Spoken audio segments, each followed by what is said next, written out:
تو نبی صلی اللہ علیہ وسلم نے ان خاتون سے کیا فرمایا؟ ابھی تمہیں رجم کیا تو تمہارے پیٹ میں حمل، اس کا کیا قصور ہے بچے کا؟ وہ بھی ضائع ہو جائے گا. تو وہ دوبارہ آئی ہیں بچہ لے کے. آپ نے فرمایا ابھی یہ تمہارا محتاج ہے، ابھی تمہیں مار دیا تو اس کی پرورش کون کرے گا؟ تو جب وہ تقریباً 7 سال کا ہوا، روٹی کھانا شروع کی. 7 سال اس خاتون نے برداشت کیا، 7 سال، تقریباً 7 سال. اور روٹی کا ٹکڑا ہاتھ میں دے کے لائی ہیں کہ یا رسول اللہ اب یہ خود کھانے لگا ہے، خود کھانے لگا ہے. اسی لیے کہتے ہیں 7 سال کا بچہ وہ صبی ممیز کہلاتا ہے، یعنی اس میں کچھ تمیز پیدا ہو جاتی ہے. اور اگر پیدا نہیں ہوئی تو یا تو وہ 7 سال کا نہیں ہے یا آپ ابھی 40 سال کے نہیں ہوئے، یعنی آپ کو اس کی تربیت کرنا نہیں آتی. تو وہ خود کھانا. پھر آپ صلی اللہ علیہ وسلم نے رجم کا حکم دیا. جب ان کو رجم کیا گیا، غامدی صاحب تو رجم کے منکر ہیں، فلمیں تو آ رہی ہیں مارکیٹ میں، آتی رہیں گی، یہ آتی رہیں گی، ان سے متاثر نہ ہوں.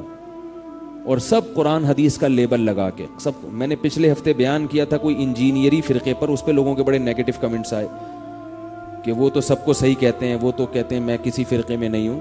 ان کا جو بات چیت کا اسٹائل ہے اس میں علماء پہ طنز ہوتا ہے، طنز ہوتا ہے. آپ یہ نہیں دیکھیں کہ آپ بات کیا کر رہے ہیں، آپ کے بات کے اثرات کیا ہو رہے ہیں. دلائل اس طرح سے دینا، اس طرح سے دینا. اس کی میں ایک چھوٹی سی مثال دیتا ہوں، میرا موضوع نہ کہیں چینج ہو جائے، مجھے تو اس موضوع پر بات کرتے ہوئے بھی تکلیف ہوتی ہے. مثال کے طور پر انہوں نے رفع الیدین کا مسئلہ بیان کیا کہ بخاری میں اتنی حدیثیں ہیں، مسلم میں اتنی حدیثیں ہیں، پھر بھی یہ لوگ رفع الیدین نہیں کرتے، پھر بھی یہ لوگ رفع الیدین. تو میں نے تو ان کے بھی جو ہے نا وہ کیا کہتے ہیں کہ جو ہے نا ان کے بھی، جب ظاہر ہے کہ ان کے عیوب میں نے اس سے پردہ ہٹایا ہے تو ان کو تکلیف تو ہوگی. اب یہ طنز ہے علماء پر. کن علماء پہ طنز ہے؟ امام ابو حنیفہ پہ بھی ہے، امام ابو یوسف پہ بھی ہے، امام محمد پہ بھی ہے، ابراہیم نخعی پہ بھی ہے، عبداللہ ابن مسعود پہ بھی ہے، حضرت علقمہ اور اسود پہ بھی ہے، اور لاکھوں کروڑوں مسلمان محمود غزنوی پہ بھی ہے، محمد ابن قاسم پہ بھی ہے، اور اللہ آپ کا بھلا کرے ٹیپو سلطان پہ بھی ہے، ٹھیک ہے نا، شاہ ولی اللہ پہ بھی ہے، مجدد الفسانی پہ بھی ہے. بڑے بڑے علامے جو رفع الیدین نہیں کرتے آئے، اور مجھ پہ بھی ہے، میرے تمام بزرگوں پہ بھی ہے، اور شام کے علماء میں جو رفع الیدین نہیں کرتے ان پہ بھی ہے، مکہ اور مدینہ میں بھی ایسے علماء موجود ہیں جو رفع الیدین نہیں کرتے، عرب میں بھی ہیں، ان پہ بھی ہے. تو یہ آپ بخاری اور مسلم کی خدمت کر رہے ہو یا امت کا تمام علماء پر سے اعتماد ہٹا رہے ہو؟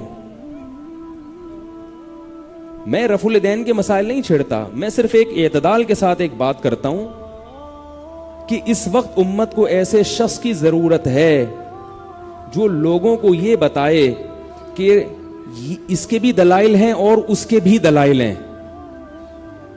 بات سمجھ رہے ہیں؟ اس کے بھی دلائل ہیں اور اس کے بھی ہیں. دونوں قسم کے دلائل میں صدیوں پہلے بحث مکمل ہو چکی ہے. اب جب بحث مکمل ہو چکی اور مذاہب وجود میں آ گئے تو اب انہی میں سے کسی ایک کو فالو کر لو اور ان مسائل پر از سر نو تحقیق مت کرو. آئی بات سمجھ میں؟ انہی میں سے کسی ایک کو فالو کر لو، دوبارہ سے ان مسائل کو مت اٹھاؤ. دوبارہ اٹھایا تو پھر اگلی نسل پھر اٹھائے گی، پھر اٹھائے گی، پھر اٹھائے گی. امت یہ چھوٹے سے مسئلے کو ہی حل نہیں کر پائے گی اور بڑے بڑے مسائل امت سے رہ جائیں گے. فرقہ واریت ختم نہیں ہوگی، فرقہ واریت بڑھے گی اس سے. مثال کے طور پر یہ رفع الیدین کا مسئلہ نیا نہیں ہے. امام ابو حنیفہ اور امام اوزاعی کا مناظرہ مشہور ہے. امام ابو حنیفہ کے سامنے یہ بخاری مسلم کی حدیثیں تھیں، بخاری مسلم تو نہیں تھی مگر حدیثیں تو تھیں نا. اس کے باوجود ان کی رائے یہ بنی کہ رفع الیدین نہ کرنا بہتر ہے. امام شافعی کے سامنے یہ حدیثیں تھیں، ان کی رائے یہ بنی کہ کرنا بہتر ہے. دو رائے وجود میں آ گئیں، امت نے کہا کسی کو بھی فالو کر لو. اب مزید اس ٹاپک کو آگے مت بڑھاؤ. اب ہوتا یہ ہے کہ ہم میں سے کوئی بھی ایک طرف کے دلائل دیتا ہے اور اپنے آپ کو دنیا کا سب سے بڑا فنٹر سمجھ کے وہ کہتا ہے کہ سامنے والے پارٹی کے پاس دلائل ہیں ہی نہیں, لہذا ان پہ طنز کرتا ہے. ویسے کہے گا کہ وہ بھی ٹھیک ہے میں بھی ٹھیک ہوں, لیکن پھر جب ٹھیک ہے تو طنز کیوں کر رہے ہو بھائی تم؟ یہ بخاری کو نہیں مانتے, یہ مسلم کو نہیں مانتے. امام ابو حنیفہ اور امام اوزاعی نے ایک مرتبہ امام حنیفہ سے کہا کہ آپ رفع الیدین کیوں نہیں کرتے؟ امام صاحب نے فرمایا کہ میرے پاس اس بارے میں کوئی چیز ثابت نہیں ہے. تو امام اوزاعی نے سند پڑھنا شروع کی. انہوں نے فرمایا کہ امام مالک کا سلسلے سے سند بیان کی, امام مالک, امام زہری, امام سالم اور عبداللہ ابن عمر. بہت زبردست سند ہے, اس کو سلسلۃ الذہب کہا جاتا ہے, کہ نبی صلی اللہ علیہ وسلم نے نماز پڑھی اور رفع الیدین کیا. امام ابو حنیفہ نے اپنی سند پڑھنا شروع. اب دیکھو امام ابو حنیفہ کے پاس حدیث آ گئی نا. اس سے یہ کہنا کہ امام صاحب کو رفع الیدین کی حدیث کا پتہ ہی نہیں تھا, ایسا نہیں ہے, پتہ تھا, لیکن ان کی جو تحقیق تھی وہ اس کے برعکس تھی. وہ کیا ہے وہ میں بھی بتاتا ہوں. میرا مقصد یاد رکھیں, رفع الیدین کا مسئلہ چھیڑنا نہیں ہے. مقصد ہے کہ دونوں طرف ہیں. آپ چونکہ یا تو آپ کے پاس علم نہیں ہے, یا تفقہ نہیں ہے, بصیرت نہیں ہے, یا آپ کا ظرف چھوٹا ہے, آپ کو ایک طرف کا سمجھ میں آتا ہے, دوسری طرف کا سمجھنے کے لیے آپ تیار ہی نہیں ہیں. اور یہ سب اس لیے ہے کہ ایک چیز کے آپ اہل نہیں ہیں اور اہل بن کے بیٹھ گئے, تو پھر یہی ہوگا. یہ کام مجتہدین کے ہیں, رفع الیدین کا مسئلہ حل کرنا, امام کے پیچھے فاتحہ پڑھنا نہ پڑھنا, یہ ہم لوگوں کا کام نہیں ہے. یہ کس کا کام ہے؟ مجتہدین کا. وہ اس کام سے فارغ ہو چکے ہیں, انہی میں سے کسی کو فالو کرو. اب میں ملیریا کا ٹیکہ ایجاد کروں, بھائی یہ بڑے بڑے ڈاکٹروں کا کام ہے, انہوں نے کر لیا ہے یہ. تو میں یہ عرض کر رہا تھا کہ امام ابو حنیفہ رحمہ اللہ تعالی نے اپنی سند سنانا شروع فرمایا, حدثنا حماد قال حدثنا ابراہیم قال حدثنا علقمہ قال حدثنی عبداللہ بن مسعود الا اصلی بکم صلاۃ رسول اللہ صلی اللہ علیہ وسلم. کیا میں ایسے نماز پڑھ کے نہ بتاؤں جیسے نبی نے نماز پڑھی؟ پھر رفع الیدین تکبیر تحریمہ کے وقت کیا اور اس کے علاوہ نہیں کی. اب یہ مناظرہ ہو رہا ہے, کتنی شائستہ گفتگو ہو رہی ہے. دو بڑے بڑے وقت کے مجتہد. امام اوزاعی نے کہا کہ میں جو حدیث پیش کر رہا ہوں اس کے راوی کون ہے؟ امام زہری ہیں, بہت بڑے محدث ہیں. اس کے بعد حضرت سالم ہیں جو عبداللہ ابن عمر کے بیٹے ہیں. اس کے بعد عبداللہ ابن عمر صحابی رسول. امام ابو حنیفہ نے کہا میں جو سند پیش کر رہا ہوں, حدثنی حماد, وہ کوفہ کے سب سے بڑے فقیہ ہیں. یہ مناظرہ پڑھے ہوئے مجھے 20-25 سال ہو گئے ہیں, تو الفاظ کو پکڑنے کی کوشش نہ کریں, کیونکہ آج کل یوٹیوب پہ ایک کلپ یہ بھی آ جاتا ہے کہ امام صاحب نے تو یہ نہیں بلکہ یہ کہا تھا. میں مفہوم بیان کر رہا ہوں, کیونکہ میں اس ٹاپک کے لیے بھی بیٹھا نہیں تھا یہاں پہ. یہ تو ایک درمیان میں ضمناً بات آ گئی, ورنہ اس پہ بھی لوگ پکڑ لیتے ہیں. اصل چیز کو نہیں دیکھتے کہ جو آدمی مضمون بیان کرنا چاہ رہا ہے وہ کیا ہے. تو انہوں نے کہا کہ حماد بہت بڑے فقیہ تھے کوفہ کے, اور یاد رکھو حماد جو ہیں بخاری اور مسلم کے راویوں میں سے. اور دوسرا کیا, ابراہیم نخعی رحمہ اللہ تعالی ہمارے اسلاف میں ان بزرگوں میں سے ہیں جن کا جگہ جگہ امام بخاری نے بہت عزت اور احترام سے نام لیا ہے. اور فقیہ بھی تھے, صرف محدث نہیں تھے, ساتھ ساتھ فقیہ بھی تھے. اور پھر فرمایا دوسرے ہیں علقمہ. فرمایا تم نے علقمہ کے مقابلے میں پیش کیا ہے عبداللہ ابن عمر کو. یعنی جو میری سند جا رہی ہے, جو پیرالل چل رہی ہے نا سند, تمہاری سند میں اس کے بعد راوی آ رہے ہیں صحابی, میری سند میں آ رہے ہیں تابعی. فرمایا کہ علقمہ صرف اس لیے عبداللہ بن عمر سے کم تر ہیں کہ صحابی نہیں ہیں, ورنہ علم میں ان سے کم نہیں ہے. وہ عبداللہ بن عمر کو صحابی ہونے کی فضیلت حاصل ہے, مگر یہ دعویٰ کرنا کہ وہ علقمہ سے علم میں زیادہ ہیں, یہ دعویٰ نہیں کیا جا سکتا. اور پھر آگے فرمایا اس کے بعد میری حدیث کے راویوں میں عبداللہ ابن مسعود, ان کے بارے میں فرمایا اما ابن مسعود فہو ابن مسعود.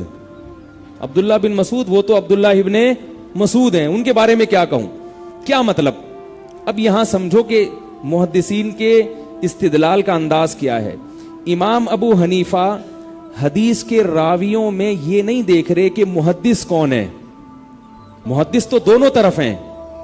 وہ یہ دیکھ رہے ہیں کہ میں جو سند پیش کر رہا ہوں وہ محدث ہونے کے ساتھ ساتھ ان کا شمار فقہا میں ہوتا ہے, اور آپ جو راوی پیش کر رہے ہو ان کا شمار محدثین میں ہوتا ہے.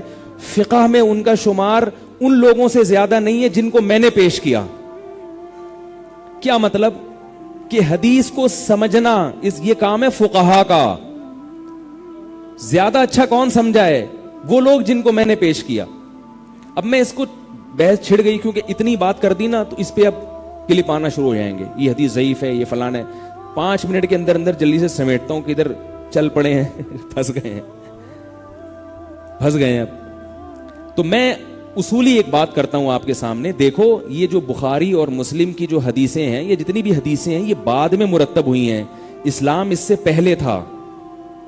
یہ جو ائمہ اربعہ ہیں نا, خاص طور پر امام ابو حنیفہ اور امام مالک, ان کا علم زیادہ تر مشاہدے پر مبنی ہے. مشاہدے پر, کیونکہ یہ وہ دور تھا جب تابعین اور تبع تابعین کی ایک جماعت زندہ تھی, تو یہ لوگ ان کو اپنی آنکھوں سے نماز پڑھتے ہوئے دیکھتے تھے. ان کو پتا تھا کہ یہ کون سی نبی کی نماز ایسی ہے جس کو فالو کرنا ہے اور کون سی نماز ایسی ہے جس کو فالو نہیں کرنا. بات آ رہی ہے سمجھ میں؟ ابراہیم نخعی بہت بڑے بزرگ ہیں, بہت بڑے محدث ہیں. ان سے کسی نے وائل ابن حجر رضی اللہ تعالیٰ عنہ کی حدیث سنائی رفع الیدین کرنے والی. ابراہیم نخعی نے فرمایا کہ اگر وائل ابن حجر نے نبی کو 1 مرتبہ رفع الیدین کرتے ہوئے دیکھا ہے تو عبداللہ ابن مسعود نے 1000 مرتبہ نہ کرتے ہوئے دیکھا ہے.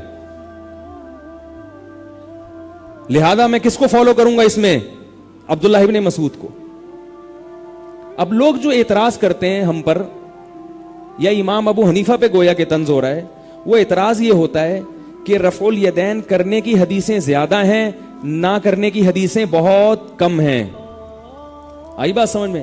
تو یاد رکھو, کرنے کی حدیثیں زیادہ اس لیے ہیں کہ جو چیز کی جاتی ہے اس کو بیان کیا جاتا ہے, جو چیز نہیں کی جاتی اس کو ہائی لائٹ نہیں کیا جاتا. نبی نے جب رفع الیدین کیا صحابی نے بیان کر دیا, جب نہیں کیا تو اس کا تذکرہ نہیں کیا. بات آ رہی ہے سمجھ میں؟ بھائی دیکھو, آپ کے گھر میں کوئی بندہ آیا, وہ جو کام کرے گا آپ وہ تو بیان کرو گے, جو نہیں کرے گا وہ تھوڑی بتاؤ گے آپ. میرے گھر میں ستار بھائی آئے تھے, انہوں نے چائے بھی پی تھی, میں نے ان سے دودھ کا پوچھا, انہوں نے دودھ بھی پیا, انہوں نے کھانا بھی کھایا, چلے گئے. یہ ہوتی ہے رپورٹ. اب آپ رپورٹ پیش, میرے گھر میں ستار بھائی آئے تھے, انہوں نے کپڑے بھی تبدیل نہیں کیے, انہوں نے بریانی بھی نہیں کھائی, پلاؤ بھی نہیں کھائی, کھچڑی بھی نہیں کھائی. بھائی لاکھوں چیزیں جو انہوں نے نہیں کھائیں. انہوں نے شربت بھی نہیں پیا, انہوں نے کولڈ ڈرنک بھی نہیں پی, انہوں نے پیپسی بھی نہیں پی, انہوں نے, بھائی یہ بتا دو کیا پیا؟ انہوں نے ڈیو پی, اس کا مطلب پیپسی نہیں پی, اس کا مطلب باقی بوتلیں نہیں پی. تو جو چیز نہیں کی جاتی اس کو راوی بیان نہیں کرتے. آئی بات سمجھ میں؟ اس لیے رفع الیدین کی جو حدیثیں تھیں وہ تو آ گئیں, نہ کرنے کی روایتوں کو صحابہ نے بیان نہیں کیا. اب سوال یہ پیدا ہوتا ہے کہ پھر امام ابو حنیفہ کو پتہ کیسے چلا کہ نہ کرنے کا عمل زیادہ ہے, کرنے کا عمل کم ہے؟ یہ پتہ کیسے چلا؟ اس کا قرینہ کیا ہے؟ اس کا قرینہ صحابہ کا عمل. صحابہ میں زیادہ تر صحابہ رفع الیدین کے بغیر نماز پڑھا کرتے تھے. میں اس موضوع پر بہت لمبا جاؤں گا نا تو پھر وہی بحث, گل ویلے دی تے پھل موسم دا. امام بخاری کے شاگرد ہیں امام ترمذی. امام ترمذی مذاہب کو نقل کرنے میں بہت محتاط سمجھے جاتے ہیں. امام ترمذی نے رفع الیدین کی حدیث ذکر کی اور اس کے نیچے لکھا وَبِهِ يَقُولُ بَعْضُ أَهْلِ الْعِلْمِ مِنْ أَصْحَابِ النَّبِيِّ صلی اللہ علیہ وسلم. یہی مذہب ہے بعض اہل علم کا صحابہ میں. کیا مذہب؟ رفع الیدین کرنا. آئی بات سمجھ میں؟ نیچے حدیث لکھی ہے رفع الیدین نہ کرنے کی. نیچے کون سی حدیث لکھی ہے؟ رفع الیدین نہ کرنے کی. نہ کرنے کے نیچے لکھا ہے, خود جا کے ترمذی میں دیکھ لیں,